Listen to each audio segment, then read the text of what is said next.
Assalamualaikum warahmatullahi wabarakatuh. Alhamdulillahirabbil alamin. Allahumma shalli ala Muhammad wa ala ali Muhammad. Pemirsa Khilafah News dimanapun Anda berada, salam jumpa kembali bersama dengan saya Aziz Rahman di program Kabar Petang, edisi Jumat 2 September 2022. Insya Allah beberapa menit ke depan kami akan menemani Anda mencermati dan menelaah berita paling menarik dan paling populer hari ini bersama narasumber yang kompeten di bidangnya dan tentunya dari sudut pandang Islam. Baiklah pemirsa, inilah kabar petang selengkapnya.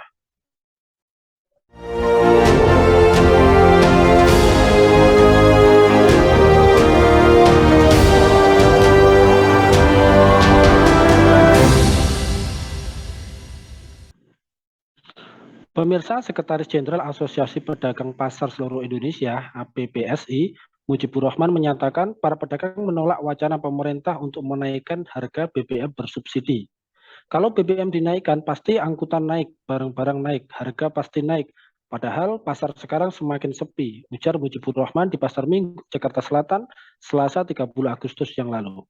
Beberapa hari yang lalu, ia juga mengungkapkan sempat kesulitan mendapatkan BBM bersubsidi, sehingga terpaksa membayar biaya angkut lebih mahal karena hanya BBM non-subsidi yang tersedia. Apalagi kami rata-rata tidak punya alat transportasi, sehingga kenaikan BBM tentu menjadi masalah, kata Mujibur Rahman. Nah, pemirsa, apa dampak kenaikan BBM bagi masyarakat? Kemudian bagaimanakah kualitas pelayanan pemerintah kepada rakyatnya, serta bagaimanakah seharusnya paradigma Islam di dalam mengurusi urusan umat? Pemirsa, untuk membahasnya kami telah terhubung dengan Ustadz Abu Zaid dari Tabayun Center. Kita sapa dulu beliau. Assalamualaikum warahmatullahi wabarakatuh, Ustadz Abu Zaid. Waalaikumsalam warahmatullahi wabarakatuh. Alhamdulillah, bagaimana ini kabarnya nih Ustadz? Sehat Ustadz? Alhamdulillah sehat ya Mas Rohman ya, sehat alhamdulillah. Ya, alhamdulillah. Baik, ini langsung saja Ustadz. Ini kan sebagaimana di pemberitaan ya, diberitakan bahwa di dalam waktu dekat ya kemungkinan akan ada kenaikan harga sejumlah BBM ya, termasuk Pertalite sebagaimana yang sudah diisyaratkan oleh Presiden Jokowi. Padahal belum lama ini pemerintah juga sudah menaikkan sejumlah BBM seperti Pertamax, Pertamax Turbo dan Solar Dex. Pemerintah dalam hal ini beralasan subsidi BBM sebesar 502 triliun rupiah ini sudah membebani APBN. Nah, menurut Ustadz Abu Zaid ini, tanggapan panjenengan terkait dengan mahalnya harga BBM di negeri kita ini seperti apa ini? Baik, Mas Rohman ya. Jadi untuk apa yang direncanakan pemerintah, naikkan harga BBM khususnya Pertalite ya, yang memang itu merupakan kebutuhan dasar ya seluruh rakyat, ini sungguh merupakan salah satu bentuk kezaliman. Mengapa saya katakan demikian? Karena sebenarnya makin lama kalau kita cermati ya, kebijakan pemerintah yang kita rasakan ini kan makin lama makin memberatkan rakyat. Ya. Jadi kita lihat misalnya semangatnya begitu ya. Semangat dari pemerintah itu seolah bukan melayani rakyat tetapi memberatkan apa yang menjadi kebutuhan rakyat. Sementara di sisi lain misalnya ya, berbagai proyek besar atau disebut mercusuar biasanya, itu kan belum jelas kepentingan atau maslahat untuk rakyat, tapi ngotot dilanjutkan terus ya. Misalnya yang kemarin itu IKN ya, proyek IKN. Kalau menurut banyak ahli kan, pengamat ya, termasuk ya masyarakat umum kan, pembangunan IKN itu kan bukan perkara yang mendesak. Bukan perkara yang begitu dibutuhkan oleh rakyat untuk kesejahteraan rakyat. Itu biayanya sekitar 486 triliun ya. Sementara dari biaya itu 20%-nya itu diambil dari APBN, yaitu sekitar 97 triliun. Kemudian kita juga masih ingat proyek kereta api cepat ya, dari Bandung ke Jakarta, yang biayanya membengkak sampai sekitar 114 triliun. Jadi dari biaya semula sekitar 86,5 triliun. Jadi itu membengkak sekitar 27 triliun.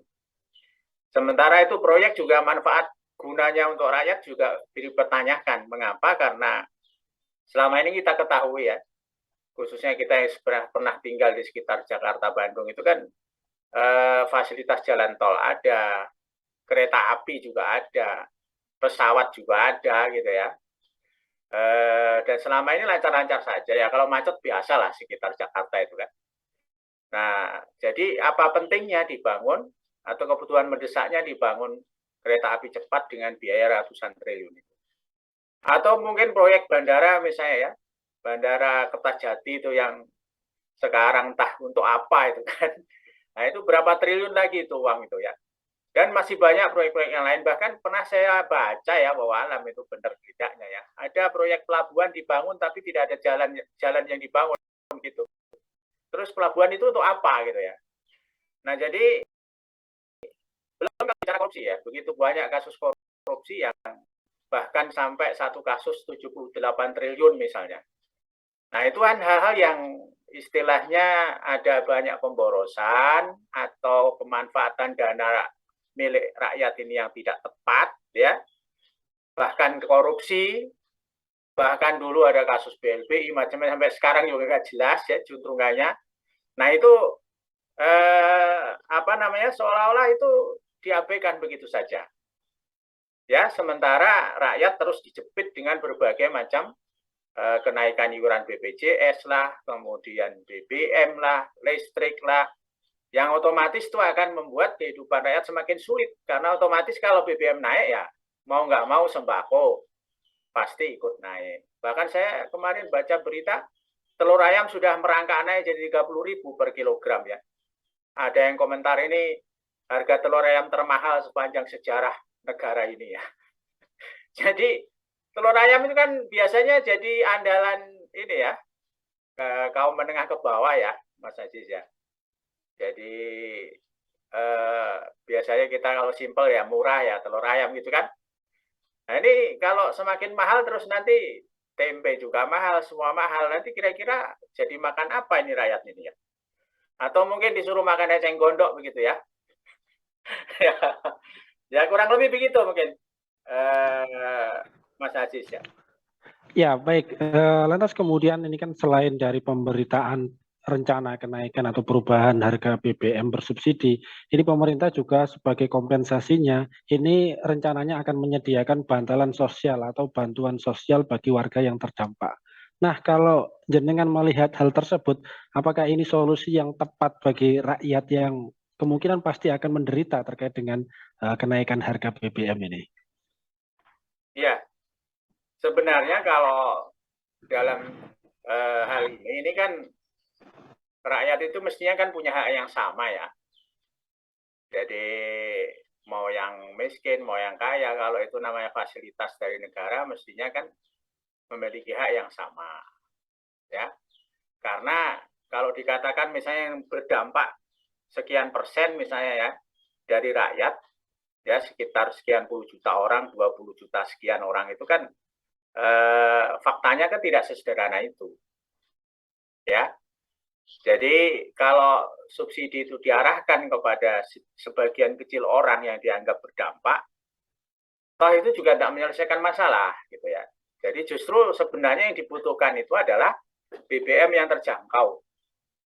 Ya, BBM yang terjangkau, kemudian sebenarnya begini juga, BBM itu mau naik mau turun sebenarnya bisa saja ya. Karena itu terkait dengan ada impor segala macam, itu perlu dihitung total itu. Dan kalau kita sebenarnya yang kita perlukan kan perhitungan yang transparan ya. Jadi misalnya hasil BBM itu berapa yang dari tambang-tambang kita berapa, kemudian yang diimpor berapa, karena kita juga sekarang kan impor cukup besar juga ya. Impornya berapa segala macam, kemudian dengan biaya lain-lain dihitung semua, kira-kira nanti pasnya harganya berapa. Sebenarnya itu enggak ada masalah, bisa saja gitu ya. Tapi persoalannya kan transparansi itu enggak ada gitu ya, atau kurang transparan.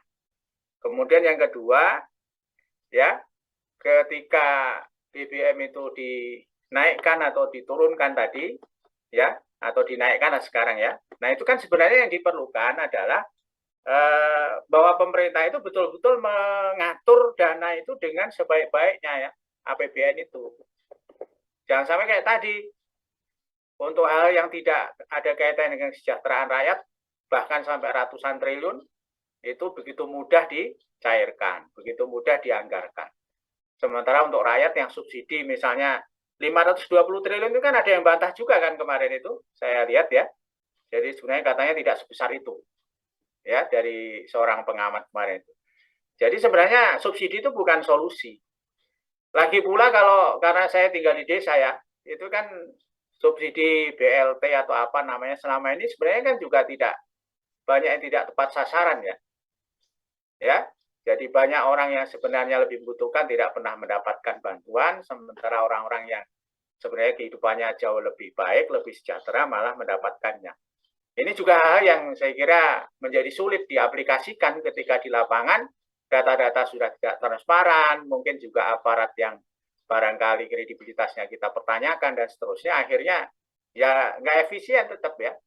Secara umum rakyat tetap menderita dengan kenaikan sembako yang seingat saya nggak pernah turun ya, naik terus ya.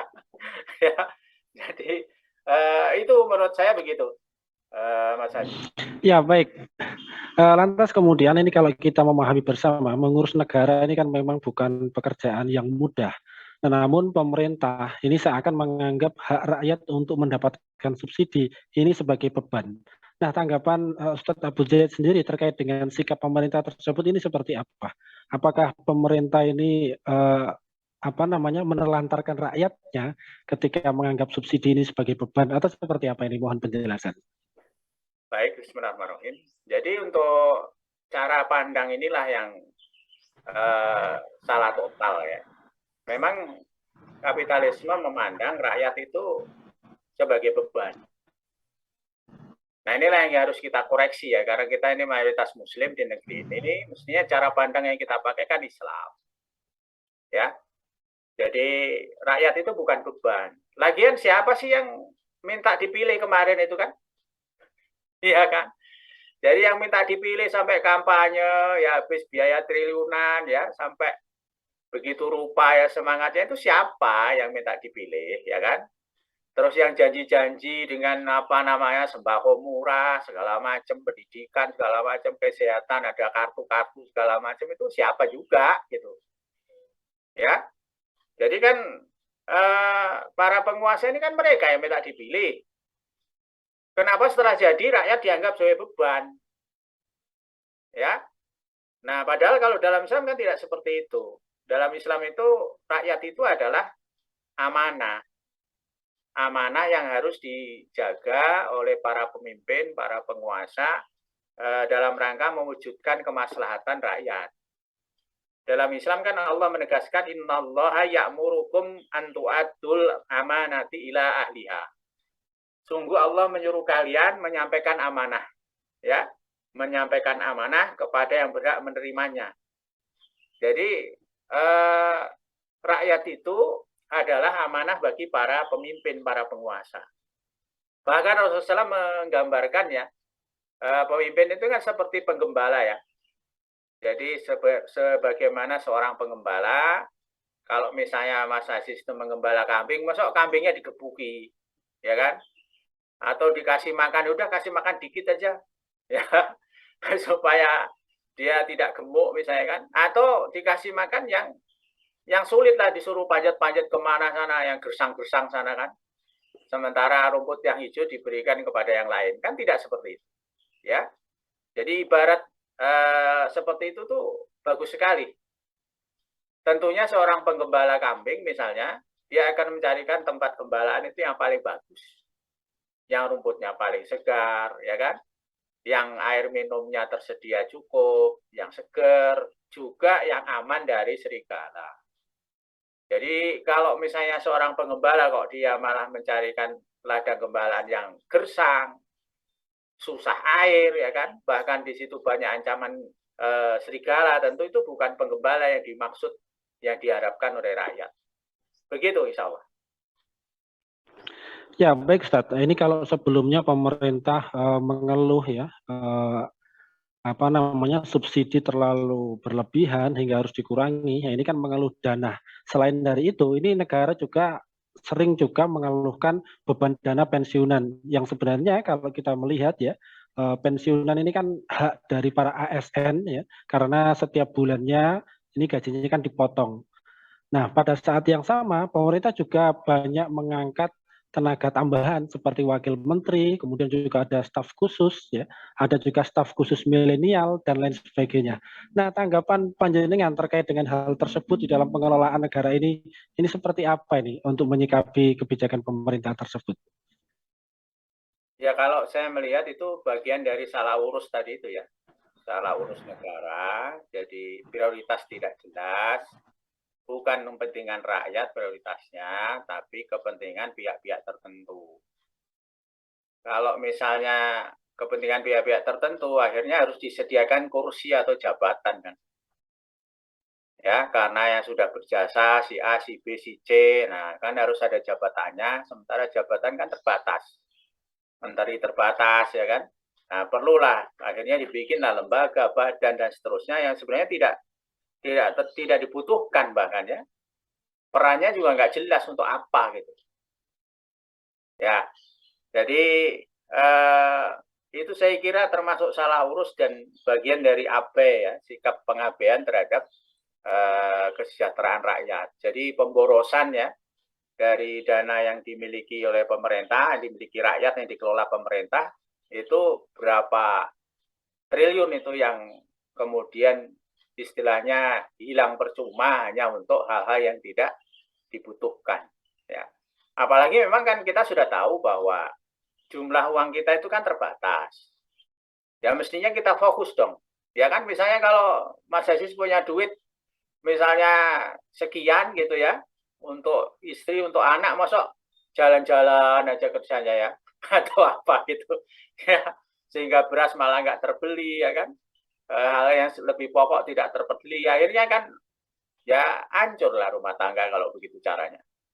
Jadi inilah yang jadi gambaran tadi ya, jadi gaji sampai apa namanya puluhan juta ya, bahkan misalnya komisaris yang wakil pemerintah di BUMN segala macam ya gajinya sampai ratusan juta per bulan, bahkan dijatah sekian miliar setahun, dan itu kan apa namanya ya nggak pas lah ya di tengah kehidupan rakyat yang masih begitu rupa kondisinya. Mungkin begitu, Mas Aziz. Ya, baik Ustaz. Ini kalau kita melihat ya bahwa cara pandang untuk melihat atau memandang rakyat sebagai beban, terus kemudian negara membolehkan mengurangi hak-hak rakyatnya, ini kan adalah sebuah kezaliman. Lantas kemudian bagaimanakah konsep Islam di dalam hubungan antara penguasa dengan rakyatnya? Ini bisa dijelaskan ini Ustaz. Selain itu juga bagaimana agar seluruh kebutuhan rakyat ini tidak terlantar gitu. Baik, bismillahirrahmanirrahim. Yang pertama tadi sudah saya singgung ya. Jadi rakyat ini amanah ya. Apalagi bagi Anda semua yang justru memang minta dipilih ya kan. Jadi jangan sampai tidak memperhatikan kepentingan rakyat ya. Nah, kemudian yang kedua, dalam Islam itu yang namanya penguasa, pemimpin itu wajib ya berupaya sekuat tenaga untuk mewujudkan kesejahteraan rakyat. Nah, jadi tujuannya itu adalah supaya rakyat itu hidupnya sejahtera. Seluruh rakyat, bukan hanya muslim ya. Ya baik muslim maupun bukan. Sebagaimana misalnya ketika Khalifah Umar bin Khattab radhiyallahu anhu menjadi khalifah, ya rakyatnya itu bukan hanya muslim. Ya, di Jazirah Arab di luar Mekah Madinah itu ada daerah-daerah yang mereka juga ada orang Nasrani kayak Najran dan lain-lain. Nah, kemudian di Mesir ya kan tidak semua muslim, ada Koptik di sana. Kemudian Suriah ya di Syam ya, di Palestina, kemudian di Persia ya, mereka itu tidak semuanya muslim.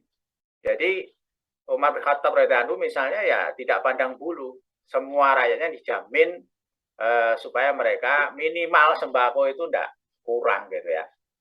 Nah, jadi kalaupun paceklik, misalnya pernah terjadi paceklik dalam masa kepemimpinan Khalifah Umar, maka beliau adalah orang yang paling lapar di antara rakyatnya. Ya, sampai istilahnya para sahabatnya itu mengkhawatirkan kondisi Umar bin Khattab karena kondisinya sangat memprihatinkan, karena beliau merasakan ya istilahnya kalau rakyatnya senang biar mereka senang duluan, kalau susah saya susah duluan, kan begitu ya. Nah, bahkan ya ini ada sebuah hadis riwayat Imam Tirmizi yang menegaskan bahwa seorang pemimpin itu kalau dia menutup pintunya untuk orang yang membutuhkan, yang mengadukan kebutuhannya, orang yang kurang dan miskin, maka Allah akan menutup pintu langit dari kekurangan, kebutuhan, dan kemiskinannya. Jadi kalau dia berdoa kepada Allah, pemimpin seperti itu nggak akan diterima. Ya, dia mengeluh kepada Allah ditolak. Kenapa? Karena dia menolak rakyatnya yang miskin, yang membutuhkan perhatiannya. Kemudian yang ketiga, tadi bahwa pelayanan untuk rakyat itu berlaku secara umum. Jadi tidak bisa disubsidi sebagian orang, itu tidak bisa begitu. Meskipun memang dalam hal ini Islam mewajibkan pemimpin untuk memenuhi kebutuhan yang orang-orang yang kekurangan ya, fakir miskin. Harus disiapkan sembako gitu kan, di tempat-tempat yang bisa dijangkau oleh fakir miskin untuk datang mengambil kebutuhannya. Tapi kalau misalnya secara umum, misalnya BBM atau yang lain, itu masuk subsidi secara umum. Orang kaya boleh beli BBM, orang miskin boleh beli BBM. Tidak boleh itu subsidi ini untuk orang tertentu, yang sana untuk orang tertentu. Nah, itu juga tidak menyelesaikan masalah gitu ya. Kemudian yang keempat, ya, dalam hal ini khalifah ataupun para pejabat negara dalam Islam itu membatasi istilahnya jaminan hidup ataupun tunjangan untuk hidup mereka. Yang tadi contohnya Khalifah Umar atau yang lain. Jadi dalam Islam itu yang namanya kepala negara atau pejabat negara yang lain seperti gubernur ya dan lain-lain itu tidak dapat gaji, tapi hanya dapat tunjangan. Bedanya apa? Kalau gaji itu sesuai akad karena kerja, gajinya bisa akadnya berapa? Saya jadi guru, gajinya 50 juta misalnya. Tapi yang namanya tunjangan itu sesuai kebutuhan saja. Jadi kalau misalnya Mas Aziz jadi gubernur itu kebutuhan istri sama anak sebulan misalnya 10 juta, ya 10 juta saja. Ya, tidak lebih dari itu. Ya, jadi ini perkara yang jelas. Kalau misalnya kebutuhannya hanya 5 juta, ya 5 juta saja meskipun dia seorang khalifah. Ya, nah inilah yang sangat penting untuk diperhatikan.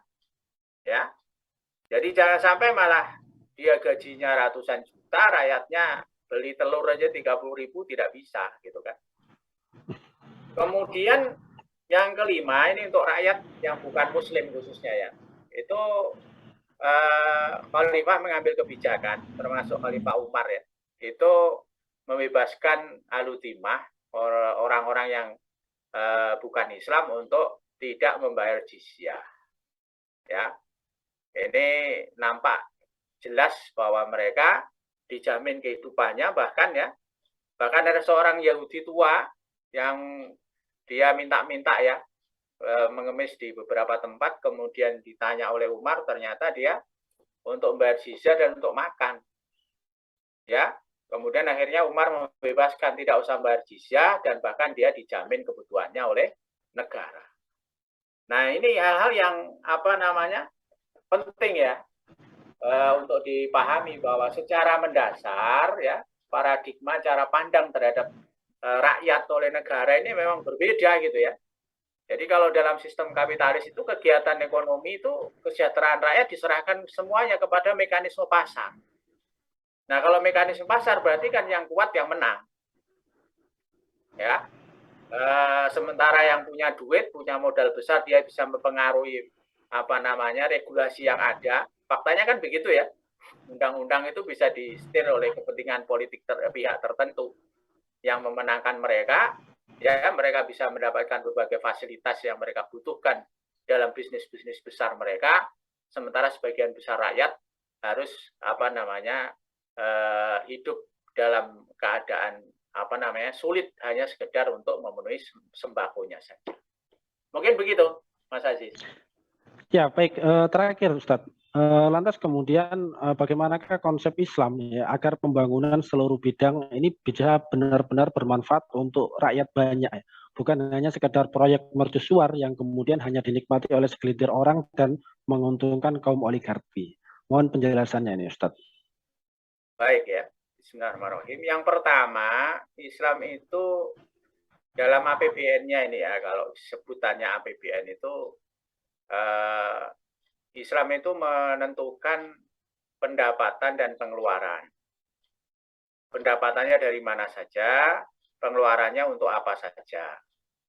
Jadi tidak bisa misalnya khalifah itu suka-suka ngambil duit pajak apa gitu ya. Nggak bisa, nggak boleh ya. Atau misalnya khalifah suka-suka juga, udah ini saya mau bangun stadion raksasa, yang mau bikin istana baru ya, ibu kota negara segala macam, nggak bisa seperti itu. Artinya sudah dibatasi oleh syariat. Jadi kepentingan pribadi, keinginan pribadi itu nggak bisa mencampur adukkan itu, dicampur aduk nggak bisa. Contoh misalnya ya, dalam hal ini negara itu akan memprioritaskan perkara-perkara kebutuhan rakyat yang wajib dipenuhi, yang itu sifatnya mendesak.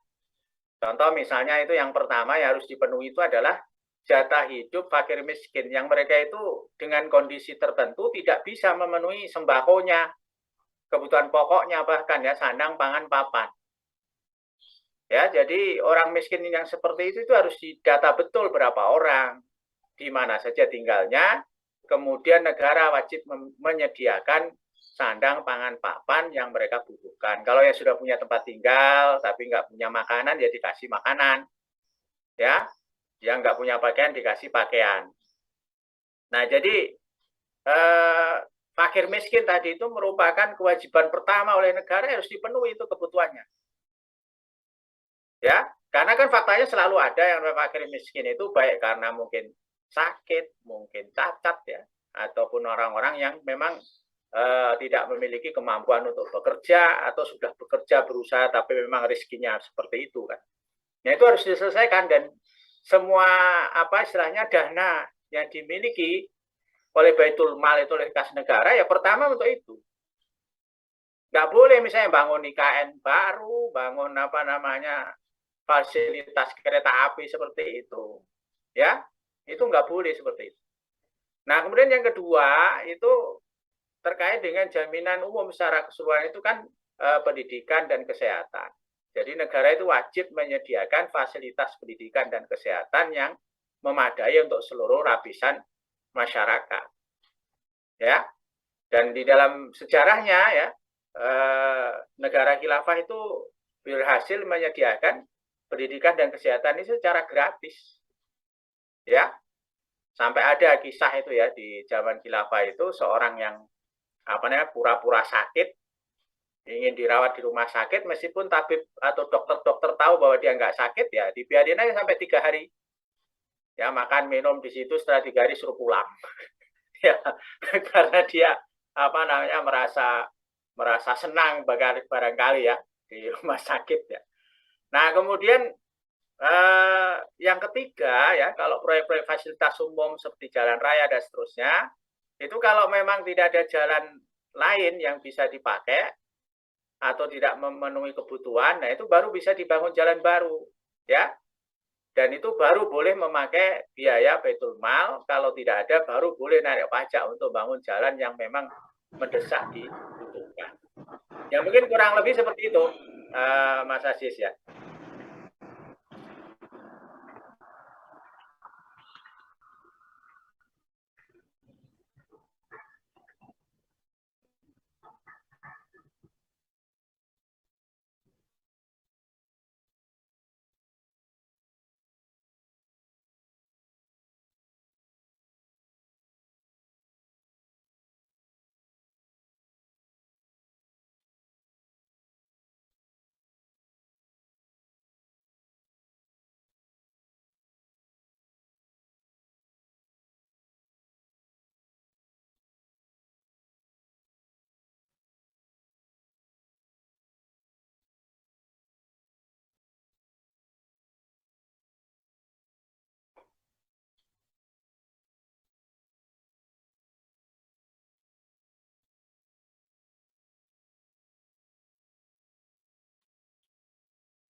Ya, baik, Masya Allah ini luar biasa ini. Syukran wa jazakumullahu khairan kasiran kepada Ustadz Abu Zaid yang telah Waliyakum. menyampaikan penjelasan yang luar biasa ini. Terima kasih telah hadir di Kabar Petang pada edisi kali ini. Insya Allah nanti kita ketemu lagi lain waktu dan lain kesempatan.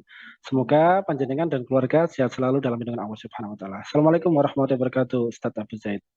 Waalaikumsalam. Baik pemirsa, demikianlah Kabar Petang pada edisi kali ini. Semoga Anda mendapatkan banyak manfaat dari acara kami. Jangan lupa saksikan kami besok di jam dan channel yang sama. Dan jangan lupa juga like, comment, share, subscribe, serta klik tekan tombol loncengnya agar tidak ketinggalan update terbaru dari Khilafah News. Karena hanya disinilah Anda akan mendapatkan informasi aktual, terpopuler, dan tentunya dari sudut pandang Islam.